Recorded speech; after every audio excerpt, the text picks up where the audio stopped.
Hello and welcome to another quick video from me, this tutor, and in this one we're going to look at the Abyssinian crisis and find out all the key facts and the key story of the events. So do watch through this video a few times to see if you can remember all the events and all the key dates and the events, the causes, the consequences for you to answer an exam question. And then do come back and look for my tutoring videos about the Abyssinian crisis and practice one of my exam questions. Or if you can't find one, you'll be able to find one in my revision guide. So do have a look at that in the comments, and I'll tutor you through how to answer an Abyssinian crisis question to a top grade. Okay, now over to the key content. Let's firstly start with why Italy wanted to invade Abyssinia. So Mussolini was the dictator of Italy. He was a nationalist dictator and he needed victory to please his people. The Great Depression meant he needed to distract people from the economic problems, so a nice simple victory would help please the people and keep them happy with his leadership. Abyssinia seemed like the perfect place for the following reasons.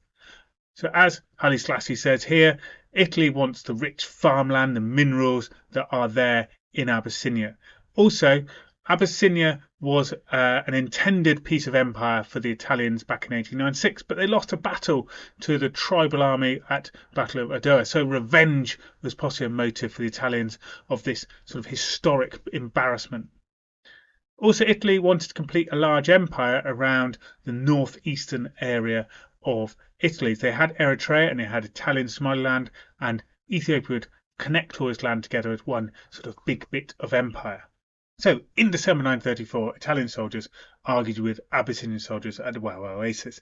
This was the scheme to try and cause war. Mussolini supported the Italian soldiers, even though they were 80 kilometers inside Abyssinian territory, and they were arguing that, the Abyssinians were in Italian territory. Is how the argument began. So clearly, it was a bit of a setup. So the Italians then started preparing for war. Abyssinian Emperor Selassie then asked the League of Nations to try and solve this. Italy was a permanent member of the Council, so the Abyssinians were expecting the League to honour its covenant and come up with a fair agreement. However, in the background, there's an issue here. Hitler is taking control of Germany, and he is starting to rearm Germany, and that is a threat to Europe. So Italy, Britain, and France have signed the Stresa Pact against Hitler's rearmament. Mussolini feels that this means he can sort of do what he likes a little bit and get away with things, and thinks that France and Britain are going to look leniently on him and his invasion of Abyssinia. So whilst the League's debating what to do about Abyssinia, the Italian gets his army ready to invade and starts to move its army into its colonies surrounding Abyssinia. In Britain, a 1935 poll suggests that they want the League to stop Italy and the League to be strong against violence, and Hoare, the Foreign Secretary of Britain, makes a big speech about the importance of collective security. So the League then proposes a solution in September 1935. It agreed that no one was blamed for the argument of Wawa incident, but Italy should be compensated with a little bit of land. Italy rejects the deal and invades Abyssinia. October 1935, the modern Italian army of tanks, aircraft, gas attacks the more tribal, horse-based army of the Abyssinians. The League acts by banning armament sales, loans, rubber and tin to Italy, but also banning armament sales to Abyssinia as well. So Abyssinia is unable to buy things to protect itself against a modern army. However, the League did not stop oil supplies, as it feared that the USA would simply sell oil rather than European nations. It would lose out in trade. Again, that idea of the League of Nations countries being fearful that during the Great Depression they're going to lose out on trade. Also, it did not close the Suez Canal, so the Italians could continue to supply their army with the weapons and food and oil, etc. it needs to power its army. They feared that the Italian Navy would simply just conquer the Suez Canal and there'd be conflict with the British Navy perhaps. The British Navy didn't think it was strong enough in the Mediterranean to compete with the new Italian Navy that Mussolini had built.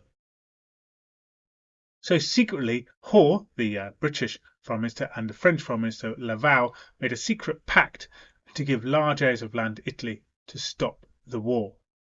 In 1936, the contents of this were leaked to the press, and Selassie demanded a League debate on it. Hoare and Laval were sacked because obviously this deal was so pro-Italian and was secret and didn't involve the Abyssinians. Then the League decided to ban oil supplies to Italy, but it was too late. because Abyssinia was all but defeated by this time. March 1936, Hitler remilitarized the Rhineland as well. This threatened French security, so now they wanted to keep Italy happy, Italy to be on their side. The French lost interest in the Abyssinian crisis. They were now worried about issues at home. In May 1936, Abyssinia surrendered. It became part of the Italian Empire. The League had failed. They had showed again they were slow and weak and couldn't stop permanent members from abusing their power. Mussolini had lifted the lid on this world crisis and set a ball rolling that Hitler was now going to take over with. The Italians left the League and they instead joined what's called the Rome-Berlin Axis. And finally, the League was virtually dead. France and Britain now were very divided and had their own different paths. France was preoccupied with defending its borders against German invasion, building the Maginot Line. Britain now started appeasing Germany, trying to correct the problems of the Treaty of Versailles, trying to keep Hitler happy. So their first bit of appeasement was the naval agreement. They allowed Germany to have 35% of the British Navy, and this Anglo-German naval agreement sets the ball rolling towards a path for appeasement. Okay, well, I hope you've got a good understanding of those events and those important consequences and how it starts to link to the wider causes of the war and why this is so important about the death of the League of Nations. So as I said earlier, do have a look around my other videos, do subscribe if they're useful, and if you look out for my revision guide, it's got lots and lots of tutoring videos in there that I think can really help you towards top grades in your history. Okay, bye for now.